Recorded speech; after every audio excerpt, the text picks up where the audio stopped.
Hello friends, welcome back to my YouTube channel magic of cooking. तो friends, आज के चले एसेছি মোরলা মাছের একটা রেসিপি নিয়ে। তো দেখতেই পাচ্ছেন এখানে আছে মোরলা মাছ, আর মাছগুলো জাস্ট বাজার থেকে কিনে আনা হয়েছে। আমি একটা পাত্রের মধ্যে নিয়ে নিয়েছি।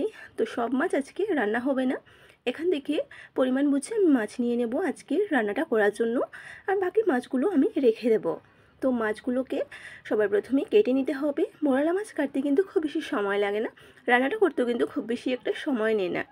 তো মোরলা মাছ কেটে ভালো করে ধুয়ে তারপরে নিয়ে আসছি।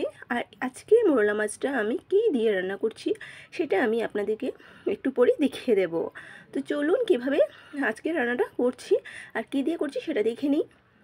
তো দেখুন এখানে আমি নিয়ে নিয়েছি মূলো। তো আজকে মূলো দিয়ে মোরলা মাছ রান্না করব। এখানে আমি মূলো নিয়ে নিয়েছি, পরিমাণ মতো মূলো নিয়ে কেটে খোসা ছাড়িয়ে ধুয়ে নিয়ে আসছি। আর লাগবে আলু। তো দেখুন এখানে আমি মূলো আর আলুটাকে একসাথে কেটে ভালো করে ধুয়ে নিয়েছি, আর লম্বা লম্বা করে পাতলা পাতলা করে কেটে নিয়েছি। আর এখানে দেখুন মাছগুলো আমার কাটা হয়ে গেছে, কেটে ভালো করে ধুয়ে নিয়েছি। প্রথমেই বলেছি সব মাছ রান্না করব না, এখান থেকে কিছুটা মাছ নিয়ে নেব, বাকি মাছগুলো আলাদা রেখে দেব। মাছগুলোকে নুন আর হলুদগুলো দিয়ে দিয়েছি, এবার হাত দিয়ে মাছগুলোকে মেখে নেব। এদিকে কড়াই বসিয়ে তেল দিয়ে দিয়েছি, তেল গরম হওয়ার পর এবার মাছগুলোকে ভেজে নেব। তো নুন হলুদ দিয়ে মেখে রাখা এবার মাছগুলোকে আমি তেলের মধ্যে দিয়ে দিচ্ছি ভাজা করার জন্য। আর মোরলা মাছ ভাজতে কিন্তু খুব একটা বেশি সময়ও লাগে না। গ্যাসের আঁচটাকে এবার লোতে করে আমি সমস্ত মাছ, যতটা মাছ রান্না করব দিয়ে দিলাম। এবার একটু নাড়াচাড়া করে দিচ্ছি, আর খুব সাবধানে নাড়াচাড়া করতে হবে। এক সাইড উল্টে দিয়েছি, অপর সাইডটা এবার 2 মিনিটের জন্য ভাজবো। তো দেখুন এক সাইড ভাজা হয়ে গেছে, আমি উল্টে দিচ্ছি অপর সাইডটাকে।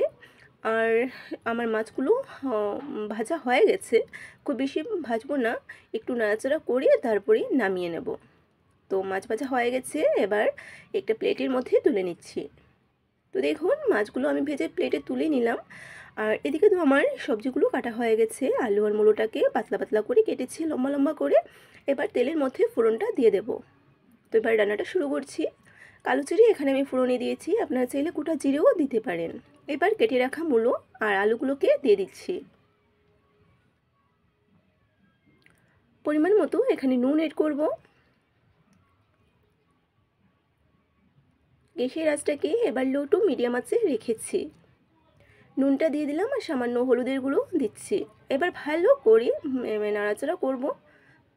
নুন আর হলুদটাকে ভালো করে মিশিয়ে নিচ্ছি সবজির সাথে। এইভাবেই নাড়াচাড়া করতে থাকবো। আর মূলোতে কিন্তু জল থাকে, আর দেখুন নাড়াচাড়া করতে করতে কিন্তু মূলো থেকে জল বের হচ্ছে, আরও জল বের হবে। আমি এটাকে একটু ঢেকে রাখবো। ভালো করে নাড়াচাড়া করে মিশিয়ে এবার ঢেকে রাখছি। আর খুব বেশি ঢাকনা দিতে হবে না, মৌলোটা খুব তাড়াতাড়ি সেদ্ধ হয়ে যায়, তাই আমি 2 থেকে 3 মিনিটের জন্য ঢাকনা দিয়ে ঢেকে রাখছি। তো দেখুন আমি 3 মিনিট পর ফিরে এসেছি, আর মূলো থেকে অনেকটা জল বের হয়েছে, সেই জলেই কিন্তু মূলো আলু দুটোই অনেকটাই সেদ্ধ হয়ে গেছে। এবার এক এক করে আমি বাকি মশলা এখানে অ্যাড করে নেব। সামান্য হলুদের গুঁড়ো দিয়ে দিচ্ছি, লঙ্কা গুঁড়ো, ঝালটা আপনারা আপনাদের পছন্দ মতো বাড়িয়ে কমিয়ে নেবেন। দিয়ে দিচ্ছি জিরে বাটা। অল্প জল দিয়ে এবার মশলাটাকে কষাবো। এবার নাড়াচাড়া করে আমি মশলাটাকে কষিয়ে নিচ্ছি। বন্ধুরা সাথে থাকুন আর ভিডিওটি শেষ পর্যন্ত দেখতে থাকুন। যারা আমার চ্যানেলে আজকে নতুন এসেছেন, আমার ভিডিওটা প্রথম দেখছেন, তাদের কাছে একটাই অনুরোধ রইল, যদি আমার আজকের এই ভিডিওটা আপনাদের ভালো লেগে থাকে তাহলে অবশ্যই একটা লাইক করবেন আর বন্ধুদের মধ্যে শেয়ার করে দেবেন। আর প্লিজ কমেন্ট করে জানাবেন কেমন হয়েছে আমার আজকের রেসিপিটা। তো দেখুন আমি মশলাটাকে ভালো করে নাড়াচাড়া করে কষিয়ে নিলাম। মশলাটা কষানো হয়ে গেছে। এবার এখানে পরিমাণ মতো গরম জল অ্যাড করে নেব। আর এটা রান্নাটা আমি একদম গায়ে গায়ে করে করব, তাই বেশি জল এখানে আমি দিচ্ছি না। জলটা দিয়ে ভালো করে একবার এইভাবে মিশিয়ে নিচ্ছি। আর এবারে আমি গ্যাসের আঁচটাকে পুরো মিডিয়াম আঁচে করে দেব। জলটা আমাদের ফুটে আসতে হবে, জলটা ফুটে আসার পর বাকি প্রসেসটা করব। তো দেখুন ঝোলটা ফুটে এসেছে, কথা বলতে বলতে খুব ভালো করে ঝোলটা ফুটে এসেছে, আর সবজিগুলো পুরোপুরি সেদ্ধ হয়ে গেছে। এবারে দিয়ে দিচ্ছি 2টো কাঁচা লঙ্কা, আর এবারে দিয়ে দেবো ভেজে রাখা মোরলা মাছগুলো দিয়ে আরও 3 থেকে 4 মিনিট রান্নাটা করব। ব্যাস হয়ে যাবে আমার আজকে এই মোরলা মাছ দিয়ে মূলোর মাছের তরকারিটা। আরও 3 থেকে 4 মিনিট রান্নাটা করে ফিরছি। একটা ঢাকনা দিয়ে ঢেকে রাখছি। ঢেকে রাখলেই তৈরি হয়ে যাবে আমার আজকে এই খুব সহজ ঘরোয়া একটা মাছের তরকারি। তো দেখুন 3 মিনিট পর ফিরে এসেছি আর আমার আজকের এই তরকারিটা তৈরি হয়ে গেছে। মোরলা মাছের রেসিপিটা, এটা কিন্তু খুবই টেস্টি একটা রেসিপি। একটা পাত্রে নিয়ে নিচ্ছি।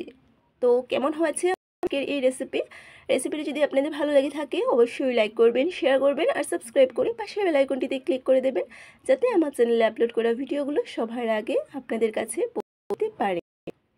তো কত কম সময়ে আর কত সহজ পদ্ধতিতে একদম সামান্য উপকরণ দিয়ে আমি একটা মাছের রেসিপি তৈরি করে নিলাম, ছোট মাছের একটা তরকারি। কেমন হয়